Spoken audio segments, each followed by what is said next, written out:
Okay, so another transfer has gone through today. Diego Rico has moved from Spain, from Leganés to Bournemouth. So he has been in the top flight with Leganés. He's also spent 3 years at Real Zaragoza, who have been in the second division for the last few seasons.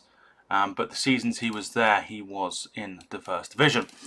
So yeah, he's a left back, and it's interesting that they've signed a defender, really, because they have a lot of players, Bournemouth, that have been with them through the years, if you know what I mean.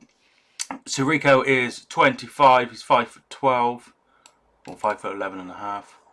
Is that 6 foot? Anyway, so there are a lot of players which have been with them for several years in the defensive positions. Likes of Steve Cook, Simon Francis, Charlie Daniels. So players like that have been there for a while. Adam Smith has been there since 2014. So a lot of them have been there, through the leagues, there's nothing wrong with that, obviously. But, it's good to have competition, and Rico can give competition to the likes of Charlie Daniels, who has played left back there for most of the season. I was a little bit worried about Bournemouth, when I was having a look at my predictions. They only signed, David Brooks up until now, and they've lost several players. No big first teamers, but I was just a little bit concerned that maybe they were gonna struggle. But it's good that they've made another signing. So he's a very quick, versatile left back who has scored decent amount of goals, considering he's a left back. Nothing to write home about, but pretty decent. And he's been playing in Spain, which obviously is a great standard of football. And now he has joined Bournemouth. So Bournemouth may feel that they're nearly there in their quest. So obviously they finished 12th last season after really struggling. And they went through a good purple patch between the end of December and the start of February, where they beat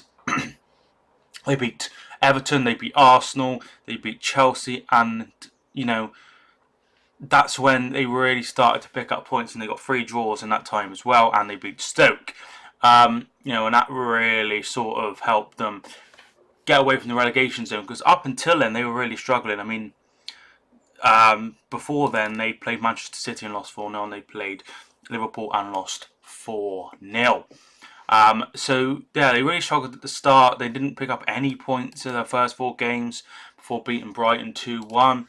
If I remember those, they went behind in that game. It was a Friday night kickoff, and they won the game eventually, but they lost their first 4 games. So they did struggle in the beginning. So they're starting to build, ready for next season. Obviously, Bournemouth have had a tremendous rise through the leagues. They've had a lot of backing from their owners in that time, but you know what? I don't think many people will say they don't deserve it.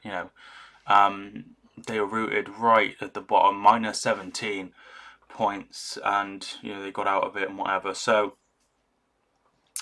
their rise has been absolutely remarkable, and I remember watching them against Hereford, and Hereford beating them. But having said all that, they need to improve. So last season they had quite a big spend. So this year they bought David Brooks for about 12 million. Rico is meant to be around 10 million, I think. So that's a decent fee. But last season they spent a lot more money. They spent 10 million on Begovic, and they spent 20 million on Nathan Ake, as well as bringing in Jermaine Defoe. The season before that, they brought in Lewis Cook for 7 million, Brad Smith for 3 million, Mark Wilson for 2 million, undisclosed fee for Musette, and of course 50 million for Joel Knight. So yeah, at least it looks like they have a bit more left in the kitty for maybe a 20 million or so they could potentially make another couple of signings to bolster their squad ready for the season. You know, outside of the top six, I would say Bournemouth are one of my favourite teams to watch because they play, you know, really nice football and they always have a go, and you know they're really, really good to watch. They have some great players, and you know I always hope they stay up because you know they've been in the same league as Hereford, and you know their rise has been remarkable. You know, so one of their players, Mark Pugh, obviously came from Hereford, and you know his rise has been remarkable, and it means a lot. But they have a lot of exciting players. They have the likes of Josh King, Callum Wilson, and they also have Jordan Ibe, Lewis Cook, who looks amazing. So they have a lot of good players. They're a great team to watch. So I always really enjoy watching them. But having said all that, you know they probably need maybe one or two more players just to bolster their squad, ready for a difficult Premier League campaign. But you know, I'm sure they will get that done in the recent weeks. So thanks so much for watching this video. If you are new, hit subscribe. I cover all transfers in the Premier League. So check out all my other videos if you're new. Subscribe if you're new. My name is Mike, and I will see you soon.